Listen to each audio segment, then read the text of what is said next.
Why, hello, bizfit. It is I, Melody, your lady of business, and today I am talking to Danica Lefever. She is a recovering engineer who now coaches late diagnosed or undiagnosed ADHD women. And as someone who fits into that box, this is one of my favorite topics because being diagnosed changed my life. And that was about 18 years ago. It's almost like there's a before and there's an after.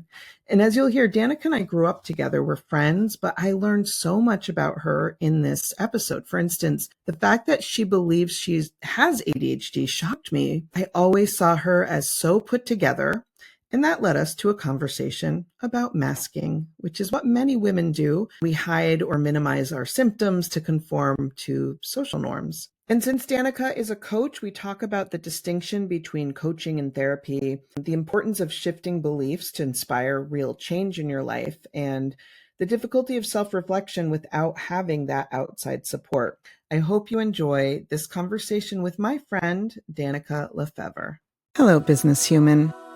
I am your lady of business, Melody Edwards. Welcome to the Business Misfits podcast. Hey, Danica, welcome to the Business Misfits podcast. Hey, thanks for having me. I'm excited you're here because we are going to be talking about my favorite thing, which is ADHD, sparkly brainedness, and kind of the world that you're living in right now.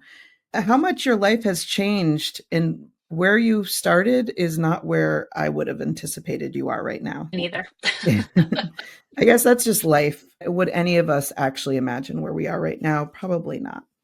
But I always start out by asking people if they think they are a business misfit. Yeah, I think I'm a business misfit and I didn't even realize it. Every time I tell somebody that I started my own business, they're like, oh my gosh, I can't believe it. I would never do that. And I'm like, huh, that didn't even occur to me to be Yeah, freaked out about this and terrified of this. So maybe that's where the misfit comes in. It's just like, I'm just doing it. Here we go. we've known each other for quite a while. How many years has it been? Maybe, 30. I Well, mean, it's a a long time. lifetime, but not our lifetime, somebody's lifetime. But Somebody's. I would say that as long as I've known you post high school, you have always done things where I'm like, that is really brave. I would never do that thing. And it was always actually a form of business. Why don't you tell me about some of the things that you have done that I think are probably not normal, quote unquote? I do kind of just do the next thing. And Yeah. so I don't think about it. Maybe I'm just like don't know that I should be scared of it. So I did some traditional things, went and got a job after college, but I also ran an Airbnb in New York City for a long time, primarily so that I could have some income while we were raising our kids and then decided to homeschool them, which was just kind of again, I didn't know what I didn't know, just decided to do it. Kind of got on board when my husband's job decided to move us to far northern Alberta, which was an adventure, and just was like, all right, we're doing this. So a lot of kind of those things that I'm just don't know that I should be terrified of them, and I Well, just do them. don't you have a sign that you should be terrified when everybody around you says, I can't believe you're doing this. This is crazy. I would never do this. Yeah, it's funny. It just doesn't occur to me. Maybe I'm Yeah. just like not in tuned with the terrifiedness of my something, Um, but I don't know. Like when I'm starting something, I am pretty similar somewhat. There are some things I think about a long time. The bigger decisions in my life, I tend to just take some sort of action, whether it's almost like I just got to do this thing now because it's an opportunity. I don't think that's how most humans operate. So that's probably the difference. But you have also straddled the line. Told me a story that was shocking to me. Before I talk about that with you, did you think I was normal when we were in high school together? I think I knew that you were like had a different something driving the train. Don't Like, be. I think I was always amazed, you did things that, I don't know. Yeah. The way that I view myself in high school, I was very timid and scared. And didn't have, I had too many different kinds of friends, but no very close ones. Like I Hmm. could fit in anywhere and also nowhere. I definitely felt like a misfit. I did not feel like I fit in. I felt like with you, Dan, and this is where the story is. Did I once tell you that you were normal? Tell me about Yes, that. indeed. It's so funny that I remembered this because I have a terrible memory for things from Same. my childhood and high school. I have this clear memory of walking down the street that connected my house to your house, which was very close. We lived like right around the corner from each other. And we were walking down the street with a group of people. And you said to me, "You are so normal. Your family is so normal." And I was just like, okay. Because I think I felt similar to you. I had a close group of friends, but I always felt a little weird, didn't feel normal. And maybe that is normal for high schoolers. Nobody feels normal. But Maybe, but I have a I don't thought. know. I don't have a memory of saying it, but I totally believe that I said that. It was not because I obviously was being mean. It truly was probably that I was jealous because I was jealous of most of my of the people around me. They knew how to do life in high school. Like you studied, you even went to college classes sometimes, right? That was kind of the group of friends that I was also a part of on the periphery with you. I wanted all of those things, but I didn't maybe understand how it worked. I felt like I was not in some sort of club of understanding. And maybe part of it is my parents never went to college. I didn't have a background where they were just like, you're going to college. They didn't know what it took to actually make that happen at the time. I think I really wanted what you guys had. And when I say you guys, I mean you and everybody in that friend group just seemed to know what you wanted, even though I'm sure that was not true at all. But how would I have known differently in high school? I didn't feel like I knew what I wanted. I still don't know what I want. I'm still just figuring it out. But when I look back, I wonder if that was something that you mentioned, which is that you were masking your whole life. I'm glad you said that because that was my whole childhood. There was an expectation of normal, what a good family looked like, or what you did. You studied hard, went to college, did those things. Meanwhile, there's a lot of like internal turmoil, struggle, stress, etc. I think I was a pretty successful masker. You were awesome at And it. You really were. I had thanks. no, yeah. From looking back from where I am now and saying, I just did the next thing. That was the expectation. I didn't stop to say, what do I want to do? Why do I want to do this? I just did the next thing. That was the expectation. Hmm. So, That's kind of a trap, too. Once I broke the code within my family of not going to college right away, I took a gap year. And then even when I went back to college, it really took 10 years to graduate eventually and a lot of hard work. But once I broke that, I felt like I didn't know what I was supposed to do. Those ages are so hard because if you don't follow the expectation, especially back then, it wasn't acceptable. I wanted to go to trade school when I was in eighth grade because it looked really fun. I wanted to be a cook. That would have been a horrible idea. But knowing who I am now and how many times I've done businesses where I work with my hands or I'm very creative, it would have been the right place for me. But back then, everybody said only the dumb kids went there or the kids who weren't as smart. No, mhm. my parents wanted me on that college path. I'm glad a bit of that narrative seems to be changing where Oh, trade yeah. school is more encouraged and accepted. I think it's hard because when you're 18, you don't necessarily know what you want to do. There's a balance between having so many options and a kid being paralyzed by all the options and Mm. having too many expectations. I have an 18-year-old right now who's like, I can do anything, and that feels really overwhelming. I don't want to force her one way or the other, but how do you encourage that? Let's check in and see. You can do whatever, make mistakes, fail, and try something new, and that's fine, but not make it so overwhelming that there's too much out there to do. Well, we didn't have social media too. The world is at our fingertip, and we truly do see everything that people could do nowadays. Hmm. And one of the things that makes me feel better that I heard somebody, Gary V, say one time, he's a social media business human, is you can literally mess up all of your 20s and still be really successful and find the thing that you're passionate about, make mistakes. But sometimes that happens. I think that's called a midlife crisis. I think us both having older kids, I struggle with that as well. Like, how do I guide my son in a way that doesn't feel forced while also not having him fall into the 18-year-old crisis of, I don't know who I am or why I exist in this world, which can happen. Yeah, I think that's part of the extreme masking that I did. Perfectionism was definitely one of my masks where I thought that you had to go to college, get a job, get married, have the house, have the kids. And I did all those things in my 20s. Gosh, I wish I had messed around a little bit more in my Yeah. 20s.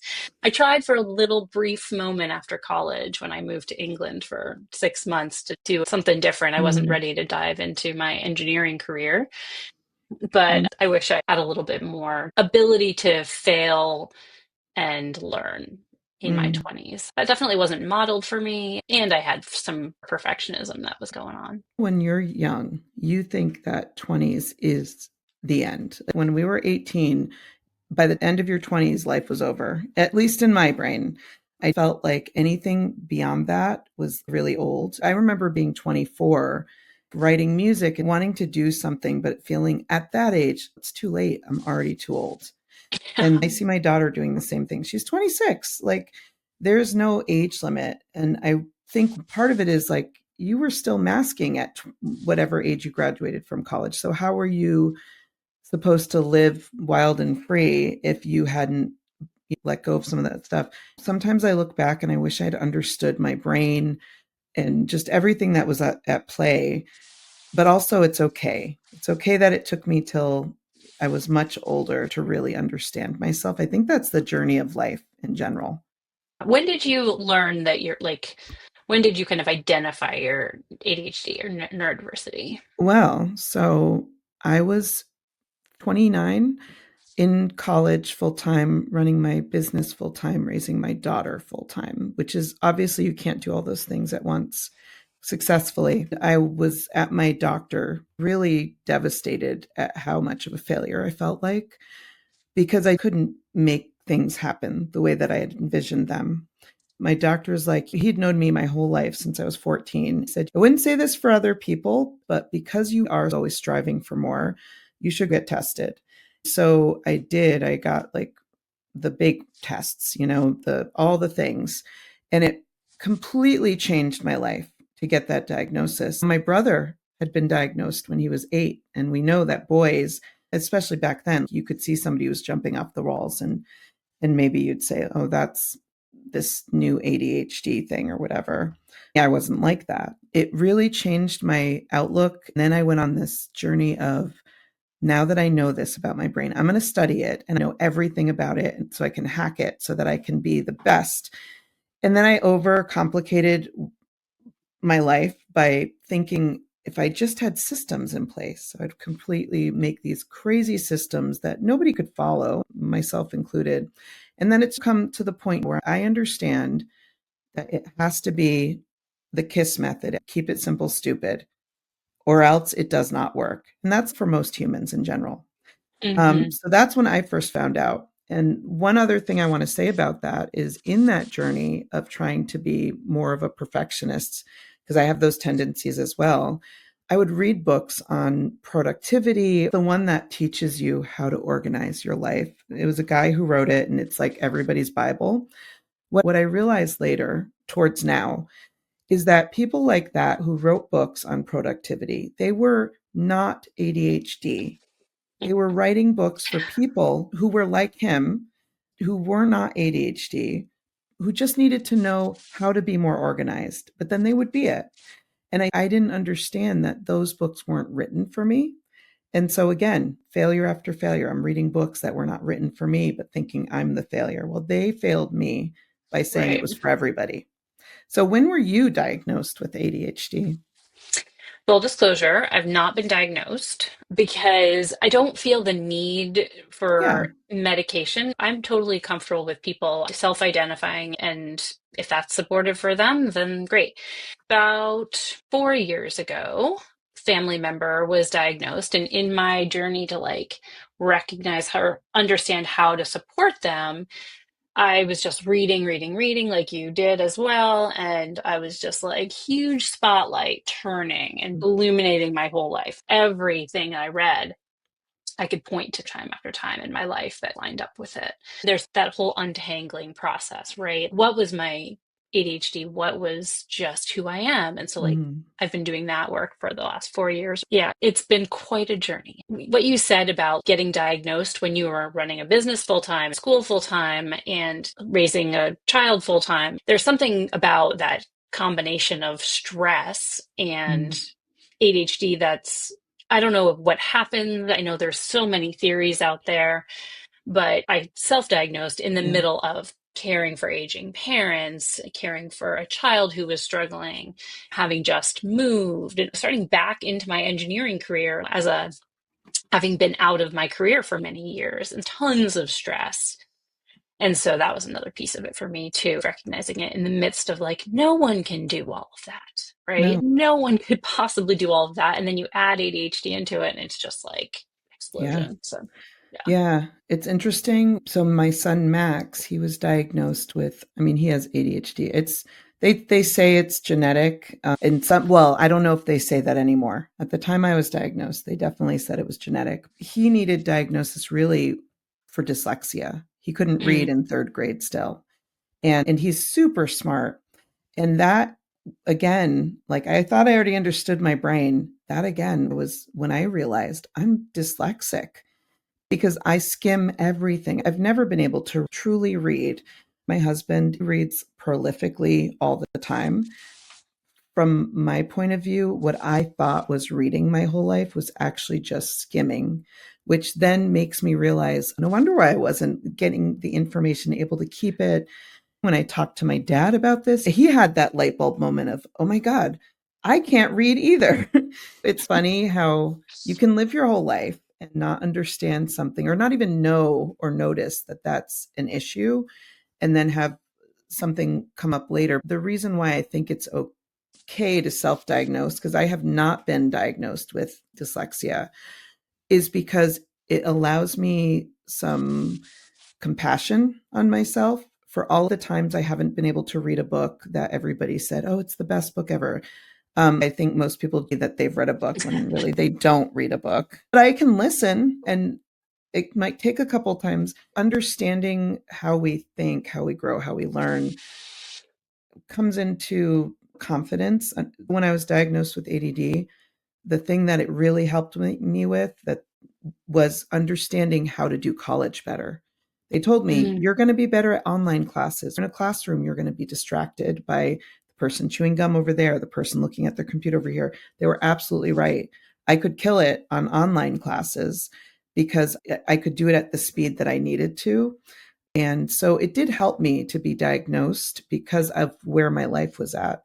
But it also helped me in the business that I've created already. Like everything about my business is based on my brain, my struggles, and understanding that, a majority of entrepreneurs have similar struggles. That's why we're good at business. That's why we're good at pivots. I wanted to understand where you are now. You've come into the coaching world. And I want to know, what has your experience been as you've started up this business, learning how to coach people? And I guess tell me the story of that. yeah. So even before I recognized my ADHD, when we were living in Canada, and this, I think probably just pre-COVID, I was in a low spot. My kids were, middle school-ish age and just kind of feeling really lost. Maybe early midlife crisis. I had seen therapists over the years, and it was like, this isn't a therapy thing for me. I don't know what I want to do. And so I reached out to a coach and got some coaching around, what do I want to do with my life moving forward once we, move back to the States and stuff. And it was transformational. It opened up so many doors, windows, and like what the possibilities were. That was huge for me. We moved to the States, and one of those windows that opened was I felt like I needed to give my engineering career another shot.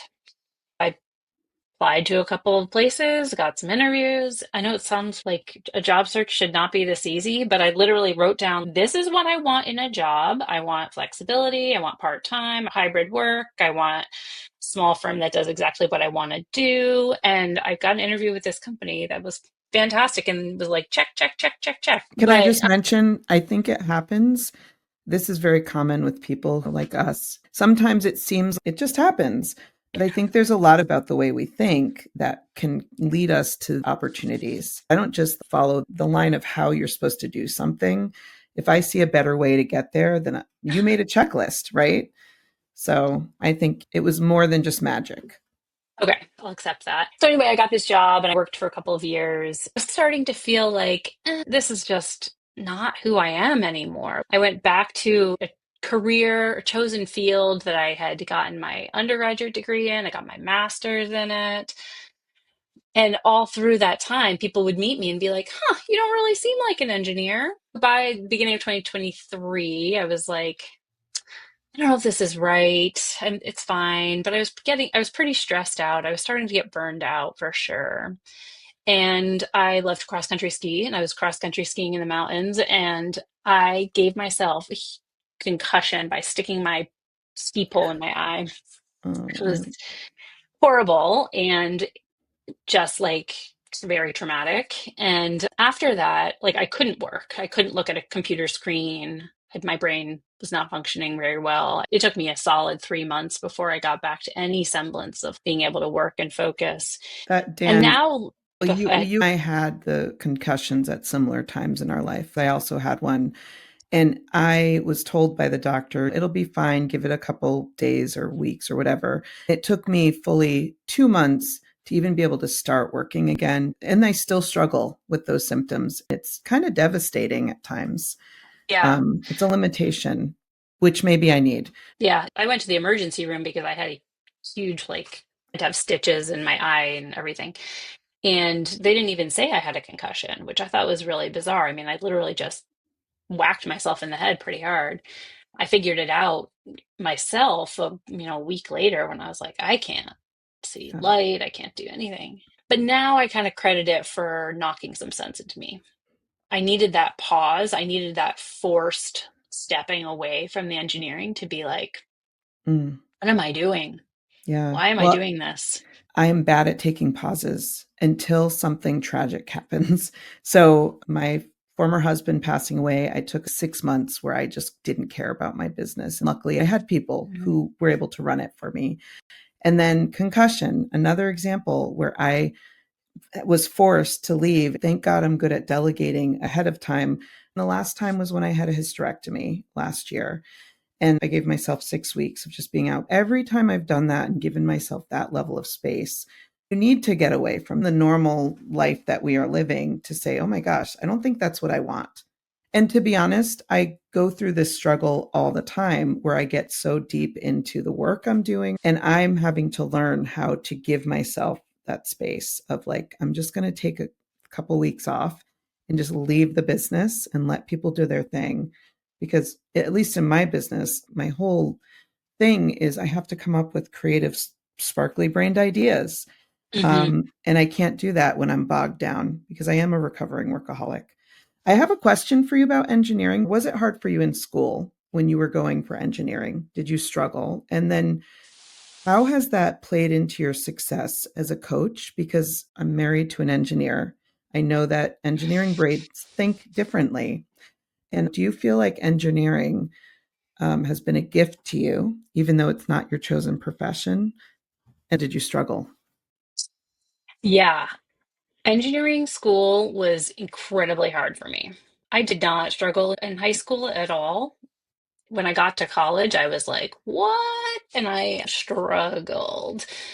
A big part of that was I need rest and I needed to sleep.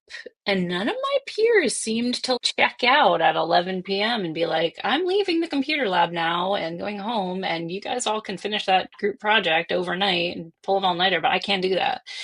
And I don't know if that was smart or just like I just shut down. So, anyway, it was very hard for me. which is pretty funny that I decided I also wanted to get a master's in engineering. The master's actually was not as hard for whatever reason. Anyway, so it was very difficult. And I do credit it with some, rational brain thinking that's been really helpful to me. When I went back to engineering in the last, 4 years or whatever, and recognizing my ADHD simultaneously, it was really cool to look and say, like, oh, this is how my brain works. This is why I get to the end of the day and have zero in the tank. Like, I'm not Mm. detail oriented at all. And my That is work, engineering. it turns out, Yeah. turns out I'm really good at the big picture stuff, but the level that I was coming back into my career at, it was the detail stuff. If I Yeah. had been coming back into engineering at like a level where I was running the projects and could do the big picture work, I would have been in a much better place, but I wasn't. I had to be in a place where I was very detail oriented and it would just exhaust me. I'd get to the end of the day and just collapse. So yeah, there's definitely Mm. recognizing my lack of ability to pay attention to details and also my working memory. I compensate for it and I've figured out ways to compensate for it, but it certainly is one of my biggest weaknesses. The work I was doing required that I have much more consistent working memory. But the engineering training, the problem solving has definitely been really useful. And I think recognizing there is a lot of diversity in engineering. I Yeah. live in a place where I'm surrounded by tech people and engineers, and there is so much neurodiversity in this community. I think Yeah. it is partly the hyper focus and those like special, what do they call them when you're like, have a topic that you just get so engaged in, just a special interests. People get really hyper focused on those things. So I don't know about you. You mentioned energy. I had unlimited energy in my 20s, so I could work through the pain. You talked about having to go and sleep, but I just felt like I could just go. I didn't want to, but it's what I did. And then in my 30s, I started to recognize that it was not that way, but I still powered through. Then I hit my 40s, and that's when I really started to understand on a personal level, time matters for sure, but it is all about my energy when it comes to the work that I'm doing. If I want to do my best, I have to have energy on a different level. And that's not sustainable on a daily basis. I probably have 2 to 3 hours where I'm really at my peak.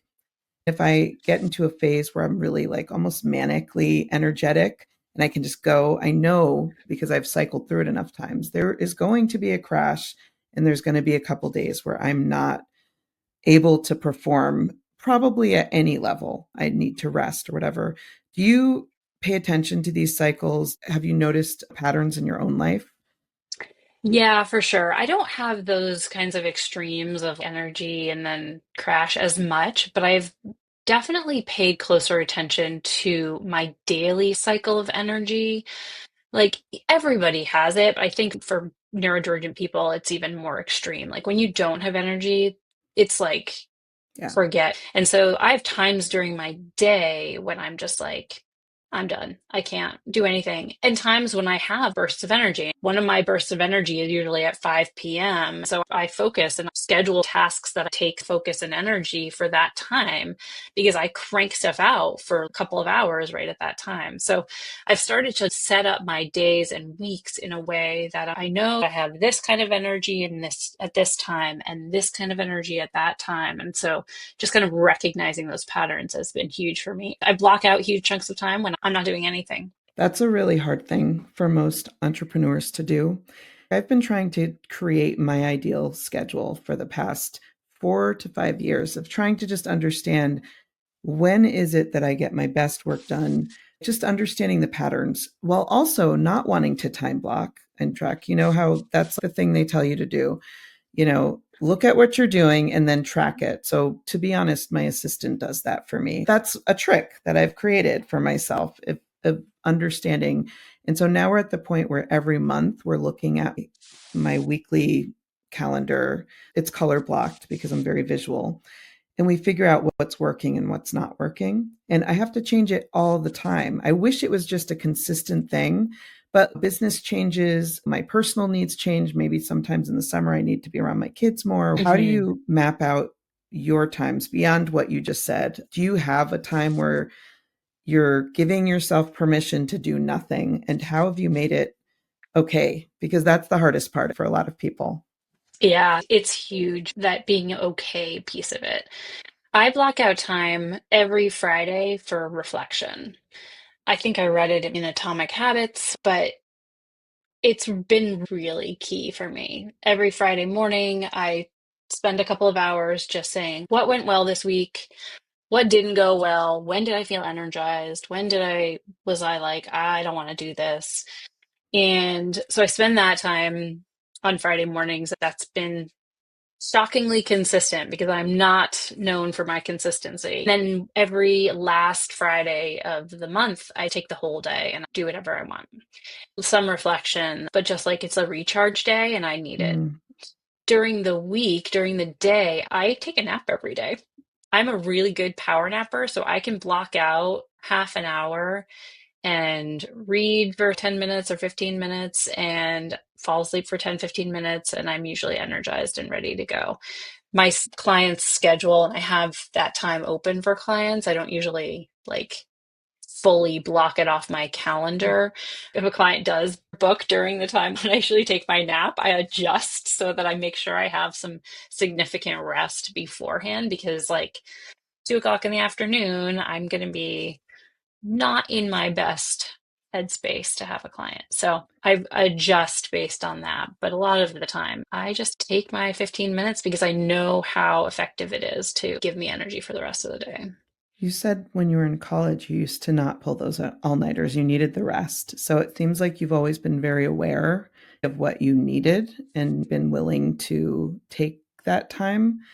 Um, is that the case that you've had the practice of it? Yeah, definitely there's some of that. I had 2 kids and we talked about having 4 kids. And after 2 kids, I was like, I'm non-functional when I'm not resting well. Yeah. I'm also depressed. It's not a good situation for anyone. And so we stopped at 2 because I was like, I can't do 2 more sleepless years. I think you sound like you're much more in tune with yourself. And I think the difference between me and you is that I have been very disconnected from myself and in my body. Like I've been not in my body for so many years. And Mhm. so learning that skill of recognizing, wait, am I hungry? Am I tired? Basic things that we are born with that went away at some point for me have been very difficult for me to get back. It takes a lot of energy and a lot of work for me to even recognize those things. I do know that I cannot take naps in the middle of the day at any point, even a power nap, because I will not sleep at night. That's Oh. consistently been a thing. And once a month or once every 2 months, there will be 1 or 2 nights where I just will stay up all night. I can't go to sleep, but I haven't 100% tracked it perfectly. It definitely has to do with my hormone patterns. Mhm. And I think that becomes more common from what I've read as women get older. These hormonal changes happen. Yeah, I mean, that could be a whole podcast in itself. I'm so interested in the hormone issues because I've seen Yeah. it both in my teenager and in so many of my clients that they're like, why is my recognizing this right now when I'm, 50 or whatever? I mean, I didn't know about perimenopause until I had friends who had had hysterectomies. Like I didn't understand it until it happened to me. And I had things like when I had a hot flash, that's when I was like, oh, I've never experienced this one thing in my life. Everything else up till Hmm. that point could have been ADHD, could have been depression. My brain functioning has definitely gone downhill in my 40s. I feel like words are harder. There's a lot of things I think that are not fair when you're getting to be our age. You realize, oh, if somebody had just told me, but also if they had told me, would I have understood it or listened? I heard it before, but it was usually post menopause that people talked about it. And that wasn't what I was experiencing. Ladies of a certain age. Mm-hmm. I was going to say, you were talking about recognizing our interoception of like, I'm hungry, I'm tired, I'm thirsty. With tired I am, but nothing else that I'm not. And over the last couple of years, I've done ton of work on recognizing emotions in my body. I had a somatic therapist that was just transformational for me, like sitting and saying, "What is that feeling?" Can you That was explain huge. somatic therapy for people who don't know what that is? Because I have been very interested in it's the one kind of therapy I haven't gotten around to yet, but I know it's the one that I need to do. Yeah, I found a somatic experiencing therapist who comes out of the work of Peter Levine. It is nervous system work. So we would spend a lot of time just grounding, but then experiencing what does it feel like in my body? What does my current state feel like in my body? And we would just sit there. And sometimes it took almost an entire session. But once you ground and kind of start really feeling it, things come up that feels like there's a lot of use of like animals because guess what? Animals can really describe how we're feeling. Like I remember a session where I was like, it feels like a porcupine with its quills up and ready to strike. It just kind of naturally was connecting to, I don't want to hurt the people around me. I don't know about yours. My brain works in metaphors. So Yeah. that just totally made sense for me. Having this feeling in my body and then turning that into a metaphor that then informed whatever was actually going on in my relationships and whatever needed to be healed. It was humongous for me. It's really just paying attention to sensations in your body Mm. to access whatever trauma needs to be healed. That was really transformational for me. So the reason I want to do somatic therapy is because that disconnect from my body. Of course, I've worked on hunger and thirst, but it's not natural at all for me. Like I have to set alarms and things like that. But what I've always wanted to do is be a dancer who could just be in my body. And I've never really, unless there were 7 shots involved, it's a specific number because that's the number it took to really get to the point where I felt free. This year, Matt bought me a gift certificate to a dance studio. And I was like, Matt, I am not there. Like, I can't go. And I've done it before, but I am not in a place to go into a dance studio and just take some classes. I have to do other work first to even just get comfortable. And so that's what I want to use somatic therapy for is there's somatic movement therapy that you can do as well. I Mm. just really want to understand how to be super comfortable in my body and feel like I can move in ways that I've never felt safe to move. There's something that doesn't allow me to be fully immersed in myself. And for some people, like our BFF, Emily Brinus, she just knows how to dance, doesn't feel confined at all. She just does it and has Mhm. never felt the way that I feel about it. I've had a lot of different missions in life of things I wanted to get over. One of them was stage fright, and I've spent the past decade working on that. And I think I've done it pretty successfully. Dancing is kind of the final frontier for me. So I'll let you know how that journey goes. I have a lot of grit, so I'll get there eventually. I might be 70. I don't know. We'll see. I definitely resonate with that. I would love to be more connected to my body and like my body actually expressing what's my emotions. Like that Yeah. connection is definitely starting to feel that a little bit, but I'm excited to feel more connected and Well, express those things. it's like a lot of work, of Hmm. emotional work, because it's not reading a book or it's like you have to rebuild your whole limbic system. What is that system in our body that you talked about Nervous earlier? system. Yeah. Mhm. Yeah. That it's a Yeah. lot. So I tell spend me, so much time in my head. yes, I've said in the past that my body is just a vessel for my brain. Times if Hmm. I wanted to describe it, that's a lot of work that I'm going to have to do, but I continue. You'll get Um, there. Thank you.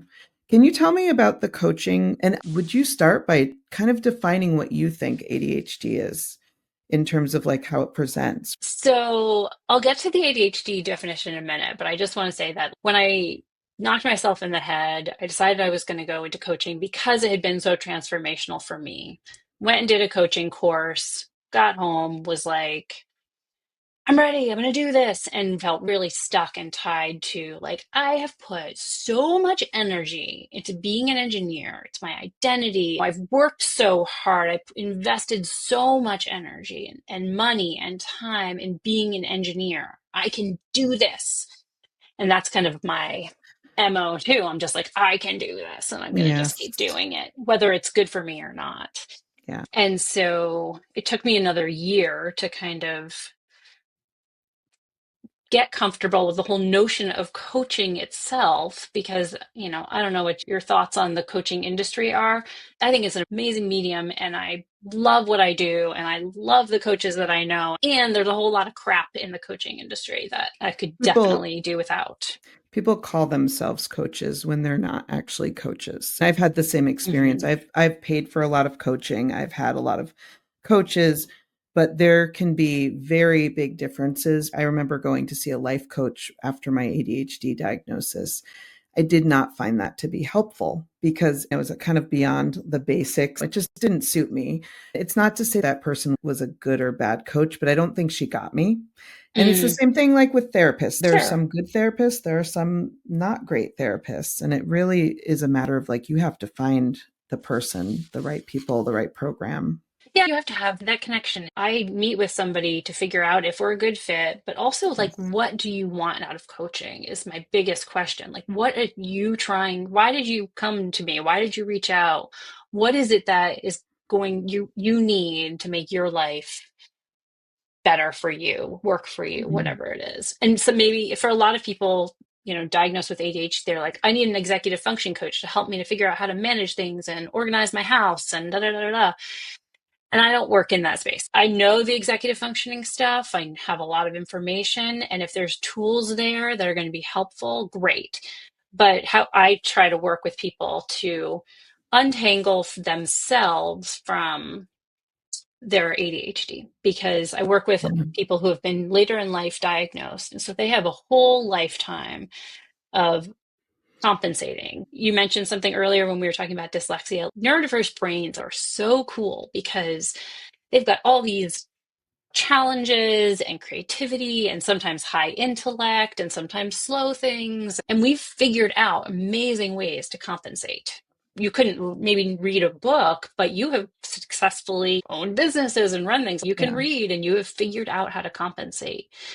Some of that's compensation and some of it's masking and some of it's just not helping us. The perfectionism, the rejection sensitivity, all those things are Mm. masks. My work is more working with people to say, what is holding me back? What are the ways that I've compensated for Yeah. emotional dysregulation, and just to try and untangle those things? What I want to understand, interesting that you said people want an executive functioning coach and then they want somebody who's going to help them learn to be more organized, organize their house, which is exactly when I was diagnosed. That was what I wanted.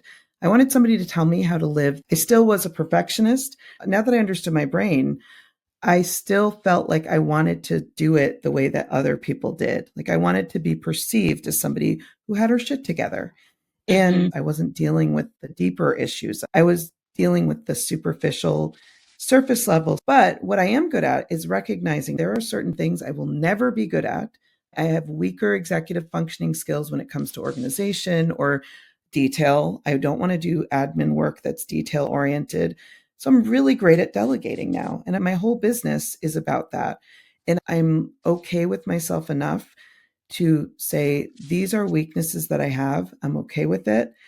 Somebody else it's their strength, and I want them to be my partner so that we can become like the superhuman that I actually want to be. But it's never just me. It's like I have a team that helps me to do the things that I do. And I think there's a difference between that first level when you're diagnosed, and maybe it's different now because there wasn't as much information. I think Hmm. TikTok was awesome at helping to bring forward like all of these things about ADHD or ADD, I don't know what we're calling it, that weren't really talked about before. And so now it's much more present, all the little nuances that we might not have understood. But I think it's the part where I grew up thinking I was stupid, you know? I didn't get the grades I thought that I should have gotten because I was stupid. High school was not made for my brain. School was Hmm. made came Yeah. out of high school with a big chip on my shoulder. And it's interesting I ended up in home service because most entrepreneurs in home service also have a big chip on their shoulder about their schooling experience. They didn't go to Harvard and then come out and say, now I'm going to start a window cleaning company. So it took me till I was 30 to understand. And that was the defining moment of, oh, I'm not stupid. A doctor is telling me I'm not stupid. So just starting to untangle, as you talked about, all the stories we've told ourselves our whole life, that's the deep work that takes a long time, but it's the most important and meaningful work when it comes to being at peace with what my strengths are, what my weaknesses are, and being more of who I am naturally. Yeah, absolutely. There's this great book by Solden called The Radical Guide for Women with ADHD. And I don't know if you've read it, but it is just different than all of those, executive function books. And it's exactly what you just said. It's like, I have weaknesses. I have big weaknesses. And I am still beautiful, creative, amazing woman. Like, how do I allow myself to have weaknesses and need support in certain areas and have that be totally fine? Like, I have somebody who comes and cleans my house because it's not that I can't clean my house. It's not even that I don't have time to clean my house, but it's the fact that if I'm in charge of cleaning my house, it's all I can think about. Like, I'm walking, I work from home, so I'm Yes. in my kitchen and the floor is disgusting. Before I get back to my desk after getting a glass of water, I'm sweeping the floors because somebody's going to have to do it. And guess who that person is? It's me. I Yeah. couldn't do my work because I'm totally distracted by the fact that my house has to get clean somehow. It's visual noise we Yeah. deal. And so just the fact that I know somebody else is in charge of getting my house to a reasonable state of cleanliness means that I can ignore it. Yeah. And It's so permission, it's ignore. permission. And so, this book is totally that. It's okay that I cannot both keep my house clean and do my job. Yeah. And so, is it a sacrifice to, have to pay somebody every month? Like, it's because we were talking about this earlier that we are very do it yourself around my house, like Yes. everything. And so, paying somebody to support me in a place that I really just need the support is huge. I am also very do it yourself, and you and Kevin are super do it yourself. It's really hard when you know that you can do something to not do it. That's the whole point in delegation in the business world. And I love supporting women, especially because we're so hard on ourselves in ways that guys Hmm. aren't. We do things like we'll answer our own emails or do the really basic things in business that anybody can do. You can pay anybody to do those. You can train them to do it. But because it's, even though we don't like it, it's easy. The kind of work I actually have to do requires a lot of deep thinking. And when you're somebody who's DIY, who's like really loves being active and just, I'm a go, go, go person, and I'm recovering from that because I don't think it's healthy.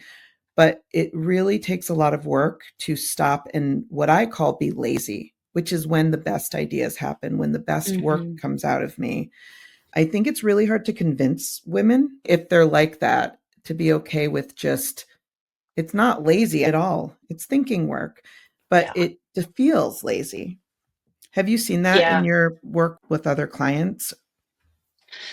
definitely. I mean, for my own self, when I finally quit my job last year, and my mom passed away all at the same time, I was just like, I've got to get this business going. I've got to start making money. And my therapist was just like, you need to take a break. Like, you just need to slow down and rest. And I very consciously and deliberately took November and December almost totally off. It was hard. Yeah, Hard. Every day I got up and was like, what do I need to do today? Feel my tension rising. Like, I'm not being productive. So much self-worth in yeah, productivity and stuff like that. And so it was hard and make daily choices of like, nope, I'm just not going to do that. I see that in my clients too. The connection between self-worth and achievements or busyness. There's a huge connection. It's slow work, but definitely Yeah, working with people to let go of negative self-worth and recognize their worth. That's a part that makes me super jazzed when people start to see their actual self-worth outside of what they produce or what they are doing. or Yeah, how clean their house is, yeah, whatever, how organized things are, all of that. yeah. When I was a window cleaner, one of the things that I'm like a student of psychology and noticing things. And Mm, so I would notice the trends of what people's homes would look like. And inevitably, everybody's home, if it was a woman, and 85% of my clients were women, when you went into the home, they would say, don't mind the mess. I say the thing too, even when my house is not messy, but to me, I can see all the little things, you know? And so it kind of drove me crazy in a way. And I'd try to show compassion and be like, oh my gosh, your house is not messy. And we see much worse, which is yeah. not necessarily the point. And the people who had the messiest houses who somehow decided they wanted their windows cleaned were professors for some reason. Because they had papers everywhere. They didn't care about the actual mess or clutter. Maybe it was a badge of honor. I'm not sure. But they did want the sunlight to shine through their windows. Um, Men never said that to me, Yeah. unless their house was truly a disgusting disaster. I think so much of our self worth comes from, is your house clean? Because it's like we take it as a reflection of us, of our Hmm. value. Does our yard look nice enough, and do we fit into the neighborhood well enough? Like, I don't know if it's conscious for most people, but Yeah. also that makes life very boring. If you're spending all of your time making your house perfect, you're wasting so much time, so many other beautiful things in life that you could be doing. Yeah, absolutely. Mm. Well, let's move on to what I call the timeline of your life. I really want to ask you about what was happening for you in 1995. In 1995, I went off to college, and I think I had so many stories about what was the right thing to do. In my family, it was go to college and do some career that will be safe, secure, maybe give back to society. That was just like this little box that I was allowed to stay in. 1995 was I'm in my box, in my lane, doing my thing, and pretty miserable. Not miserable, but it was rough. Like, not in a great place, I would say. Wasn't what you expected. I had fun moments in college, but it was just so hard. It's like nobody told you that life didn't have to be so hard. Life is Yeah. hard. Like, there's things that are hard, but I always chose the hardest thing, the hardest route, the hardest college I could get into. There was some like badge of honor that if it wasn't hard, it wasn't worth it. Sometimes just Yeah. like, did you know that life doesn't have to be that hard? You can work from a place of ease and flow. You can actually do things that make you happy and that you enjoy, and they're still worthwhile. I still have that inside of me. I struggle deeply with that idea. I choose the hardest things most of the time. Even in my business right now, I'm struggling with the idea that I have not had the courage to go all in on women, which is where I know, just like you with your engineering, I know I'm supposed to be serving women, but because I started in home service and it's been very comfortable, even though it's been so much harder to be there because those aren't my people exactly. I made a choice and I'm getting closer to the point where I'm just going to be diving into the space of really serving women. But when you're going for the hardest thing, because I made a decision at some point that this makes the most sense and not recognizing it actually didn't make any sense at all. It just Mm, at the time seemed to make sense. It's taken me 4 years to get to the place where I'm like, I don't think I can do this anymore the way I've been doing it. It's not even successful. I mean, I'm successful in that I have a company, I have a great team, I have clients, but what it could be, the actual um, thing that I could be creating would be so much bigger. It would help so many more people if I just was in the space where I was visible. You've really honed in on who you want to serve, left your engineering career. I think that's really cool that you did that. Let's talk about 2018. What was going on for you then? In 2018, I was living in Brooklyn, and my husband's job was going to move to northern Alberta to for a project. I was homeschooling my kids at the time, and we were like, great adventure in the Great White North. I told my friend, and I think she was sad, but she said to me, sometime you're going to have to do something for yourself because I was going off with my husband's, I was following his career and, you know, serving my kids by homeschooling them. What maybe they didn't think I was serving them. Yeah, And someday they will recognize it. for sure. I think I just realized it has stuck with me because it was so true. I had so much resentment that I've had to work through that I just kept putting whatever I wanted on the back burner. Definitely recognize some people pleasing tendencies to an extreme. There's daily kind of, you want Yeah. to make people happy, but within my family relationships, afraid to say what I wanted because of my husband not being happy, my kids not being happy, and fear of doing my own thing and being responsible for my own happiness, Mm. life. Being a mom and being a wife, those are two things where it really is so easy to give all of yourself to somebody else because I don't want to be perceived or think of myself as being selfish. It's a bad Hmm. thing because that's how we were taught. We were Right. taught being selfish is a bad thing. And I think sometimes you need to be selfish in order to be a better version of yourself for everybody else. But I've definitely become more selfish and done more of what I want to do. Well, really, since my former husband passed away, because that hit me so hard. It really changed my life and made me recognize, why am I not living the way that I want to live right now? There's so much beauty in recognizing that what I want, what's good for me, is also good for the people around me.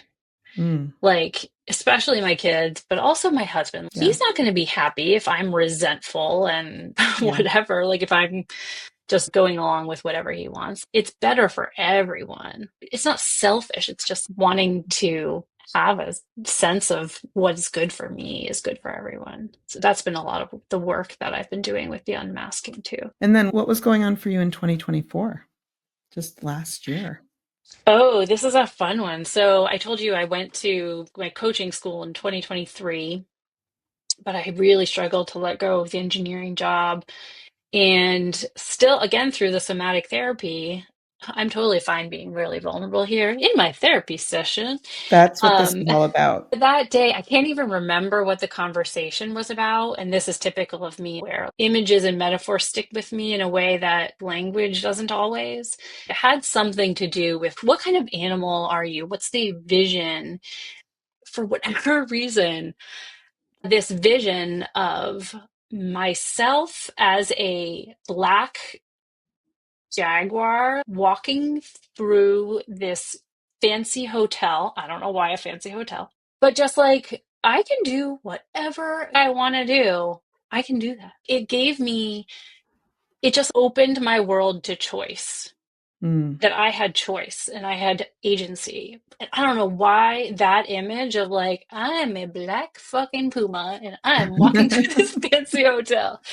It just blew open my ability to let go of all the stuff. And it was what really allowed me to, like, I think it was within the week I'd quit my job, like fully Wow. quit my engineering job and was like, I'm doing this. And so Mm, it was a huge transition point of like holding on to those old narratives and moving into a space of just like, here I am. mm. Yeah, I think there's so many times where I'm going through very difficult times where I'm trying to work through something in my brain. I'm in my brain all the time. It feels so painful going through it. And then I'll have this realization at some point, much like this vision that you had, where I'll just suddenly be like, oh, it's so simple. And I'll be able to let go of a lot of things very quickly, but it wasn't a quick thing that it happened. It's just a moment. And that's the cool thing about change is that change happens in an instant, but Hmm. it doesn't just happen. There's a lot of things that need to usually happen before that. So if somebody wanted to work with you, tell me a little bit more about what they're going to experience. You already talked about what you start with. What do they want first? And to see if you guys are a good fit, what would they experience? What is your coaching philosophy? My coaching philosophy is to co-create a space with my client for them to experience what else might be possible. I think Mm, so many of our narratives are so limiting. And so create a space where they can see other possibilities for who they are, for what's possible for their lives. And then we can hone in on some specifics. But I like to start with big visioning and letting people dream big, what's possible. mm. So that's a big part of it. And I've realized as I was talking, some of the things I said sounded sort of, maybe this is my chip on my shoulder. Like, I'm not a therapist. When you use untangling language and backward looking language, it can sound therapeutic or like the realm of a therapist. I think you can also untangle a dream by like reverse engineering a dream into a whole bunch of little things that build up to. So I think like I get what you're saying. I never thought you were using therapy language. I think what the distinction with coaching is like I'm helping people to look forward and Yes. recognize what might need to be let go of in order to move into that space that they want to create in their lives. Mm. Because if I wanted to do this on my own, it is almost impossible for me to sit with myself and figure out what I could be. It's hard to do self reflection without some sort of validation that I, as an overthinker, am not, you know, thinking things the wrong way or because so I guess what I would say is like when you give space for somebody, are you helping them to free themselves to start thinking bigger? Yeah, absolutely. My coach training would say behaviors are what we do because of the beliefs that are under them, or the thoughts that are under them, the beliefs that are under those, the values that are under. So I try and say, okay, here's the behavior that maybe you want to shift, or the thing that you want in your life that it's going to take behavior to get to it, right? Yeah. Your behavior change alone is not going to get you to that thing. It's looking down and looking to those deep shifts that need to happen so that the behaviors flow out of the deep belief level shifts. Mm, So the coaching space, co-created opportunities yeah. that we have together is that I can ask questions in such a way that gets below, goes down the layers to get to that belief level shift. And then from that belief level shift, we can go back up and say, okay, well, if that's what you believe about yourself, that shift has happened. You have this new belief about yourself. Okay, what are the behaviors that you will naturally do because that is what you believe about yourself? My coaching teacher uses this example of smoking, and I can't remember where it came from. I'm sure it's very popular, but if you are trying to stop being a smoker, you can use all the willpower you want to stop smoking that cigarette.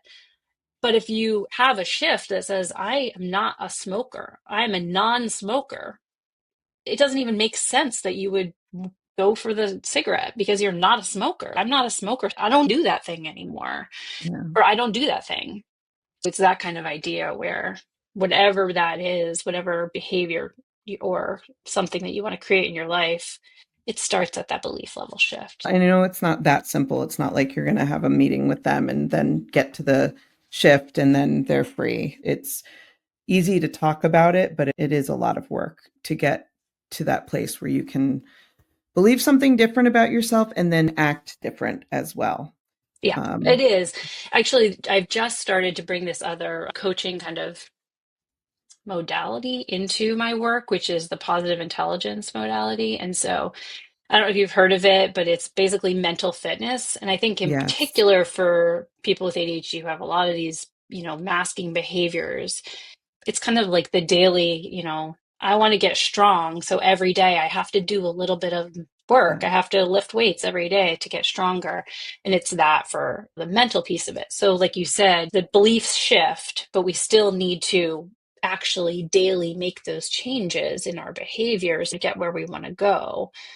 This positive intelligence piece gives me and allows me to give my clients some of that mental fitness, those daily habits to Mm. strengthen to be able to move where you want to go. I'm really excited about that work. It is funny that you mentioned that because when I went on your LinkedIn to find your bio, I saw some sort of post from Positive Intelligence and I was like, I like this. And then I clicked follow. So, yes, now I am following that. Thanks to you, Danica. Well, Um, so, we've come to the end of the podcast, which is where we get a little lighter. It's called the Misfit Minute. And all you're going to do is just answer some very quick, simple questions. You have to answer as quickly as you can. Are you ready? I'm ready. Okay. Early bird or night owl? Early bird. Introvert or extrovert? Both. That's cheating. More time or more money? Time. Type A or type ADD? Type ADD. Saver or spender? Your natural inclination, not what you actually do. Doesn't say anything bad. All right. Workaholic or recovering workaholic? Neither. You're cheating so badly. I Adventure or relaxing? Xing Things or experiences? experiences. Phone or text? Text. Plan ahead, go with the flow? Go with the flow. Hands on or delegator? Hands on. Compete or collaborate? Collaborate. Sweet or savory? Sweet. Quick thinker or overthinker? Both. You're such a cheater. But you're finished. You did it. You won the thing. Excellent. I probably should have somebody ask me the questions, but if somebody was asking me them, I don't quite know that I would be able to get it done as fast as I think I would. Many of these things, I'm like, not just one thing, but I like the questions that just gives a little bit of insight into how people think. And now I know whether you like sweet or savory things for the next time I have to give you a gift. Awesome. Thank you so much, Danica, for coming on. It was really fun to talk about these deep things and especially to talk about my favorite subject, attention deficit disorder, is something I talk about a lot because I think once you understand these parts of yourself, it's like it opens up such a world. Is there anything else at the last minute that you would like to say? No, but this was so fun. It's fun to get to see you and chat with you Yeah. and talk all things business and ADHD. It's a lot of fun. Listen, Bizfit, if you believe in the mission of this podcast, I need you to like and subscribe right now. Pause this, go find the podcast. You might already be there, which is easy. Just go like and subscribe. And if you really, really believe in it and you want Bizfits to unite and change the whole business world, please rate it. Rating is the best way to get the word out to attract more like-minded misfits like you and me so that we can overthrow the takers of this world who currently dominate the business universe. Now, I know I sound like I'm some courageous lady of business. I am not. I can't do this alone and I don't want to. I need you, and we need a coalition of fellow Bizfits. So do it now. The quicker we take action, the quicker we can change our business world. Now let's go do great things, and I will see you next week. I'm a misfit. I'm a misfit. I'm a misfit.